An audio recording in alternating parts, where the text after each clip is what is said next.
Welcome to லக்தா சமையல். நம்ம இன்னைக்கு நாட்டு காய்கறி அவியல் எப்படி பண்றதுன்னு பார்க்கலாம். அதுக்கு நான் இதை கொஞ்சம் சேனக்கிழங்கு கொஞ்சம் எடுத்து வச்சிருக்கேன். கத்திரிக்காய், புடலங்காய், முருங்கைக்காய், வாழைக்காய், காராமணி, வெள்ளரிக்காய், கோவக்காய், மாங்காய், மிளகாய். இப்போ நம்ம இதெல்லாம் கட் பண்ணிட்டு எப்படி பண்றதுன்னு பார்க்கலாம். நமக்கு எந்த அளவுக்கு தேவையோ அந்த அளவுக்கு நம்ம எந்த காய் கூட போடணும், எந்த காய் குறைய போடணும் உங்களுக்கு பிடிக்குமோ அந்த அளவுக்கு நம்ம போட்டுக்கலாம். நம்ம எல்லா காயும் இந்த மாதிரி நீள நீளமாக அவியலுக்கு மாதிரி கட் பண்ணி வச்சுக்கலாம். இந்த மாதிரி கட் பண்ணி வச்சுக்கோங்க. எல்லா காயும் ஒரே மாதிரி கட் பண்ணி வச்சுக்கோங்க.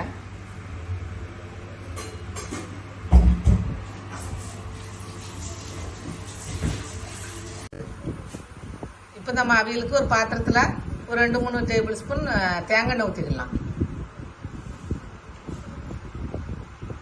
அடுப்பில் வைக்க வேண்டாம்.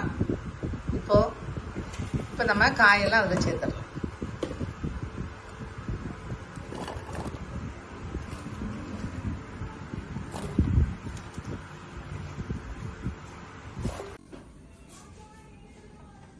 இப்போ நம்ம அதில் ஒரு 4-5 பச்சை மிளகாய் போட்டுக்கலாம்.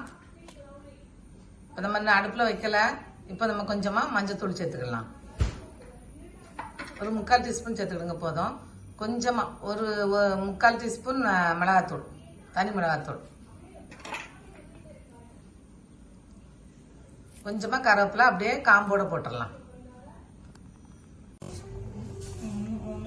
இப்போ நம்ம பாத்திரத்தை அப்படியே அடுப்பில் தூக்கி வச்சிடலாம். வச்சுட்டு உப்பு சேர்த்துடலாம்.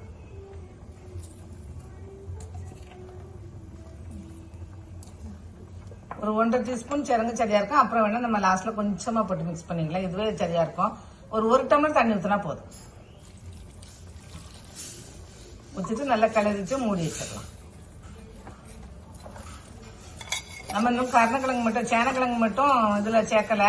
ஏன்னா அது கொஞ்சம் வேக லேட் ஆகுன்றதுனால நம்ம தனியாக அதை வேக வச்சு இது கூட ஆட் பண்ணிக்கலாம்.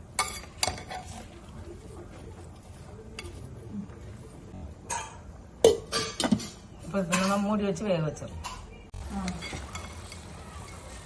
நம்ம அவியல் காய் கொஞ்சம் கிளறி விட்டுக்கலாம். அப்பப்போ கொஞ்சம் கிளறி விட்டுக்கோங்க. கொஞ்சம் அதிகமான பாத்திரத்தில் வச்சுக்கோங்க. காய் வேக வரைக்கும் கொஞ்சம் கிளறி விட்டுக்கோங்க. இப்போ நம்ம காய் ஓரளவு நல்லா வெந்துருச்சு. ஓரளவு முக்கால் பதம். இப்போ நீங்க கொஞ்சம் மாங்காய் சேர்த்துக்கலாம். மாங்காய் எந்த அளவுக்கு புளிப்பு இருக்குன்னு பார்த்துட்டு சேர்த்துக்கோங்க. நான் சேனக்கிழங்க ஒரு விசில் வச்சு வச்சிருக்கேன் குக்கர்ல. அதையும் இந்த டைம்ல சேர்த்துடலாம்.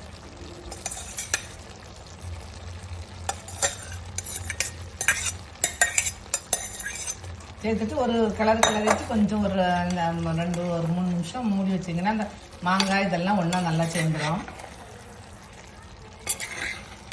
இப்போ நம்ம அவியலுக்கு மசாலா ரெடி பண்ணிடலாம். நான் ஒரு பாதி தேங்காயை துருவி வச்சிருக்கேன். அதை சேர்த்துக்கலாம். உங்களுக்கு தேங்காய் நிறைய இருக்குன்னு ஃபீல் பண்ணீங்கன்னா கொஞ்சம் குறைச்சிக்கோங்க. அவியலுக்கு தேங்காய் நிறைய போட்டதும் நல்லா இருக்கும். ஒரு 4-5 சாம்பார் வெங்காயம் வச்சிருக்கேன். அதையும் நம்ம சேர்த்துக்கலாம். ஒரு ஸ்பூன் சீரகம்,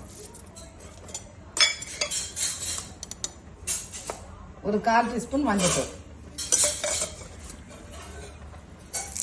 கொஞ்சமா கருவேப்பிலை எல்லாம் சேர்த்து நம்ம கொஞ்சம் குறைன்னு அரைச்சிக்கலாம். இந்த அளவுக்கு குறைன்னு அரைச்சா போதும். ஜஸ்ட் ஒரு 2-3 திருப்பு, அவ்வளவுதான்.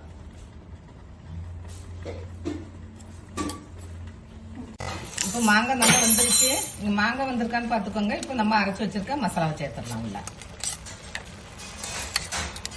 இந்த மாதிரி குறைன்னு தான் இருக்கணும்.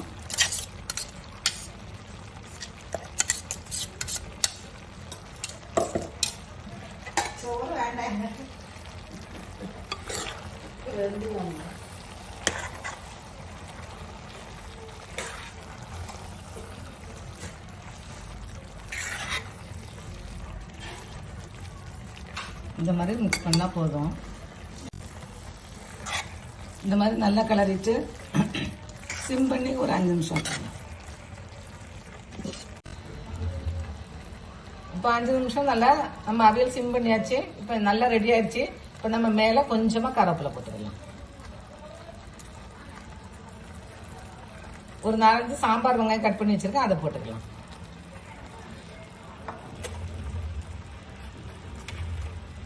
அதுக்கு மேல கொஞ்சமா தேங்காய் எண்ணெய்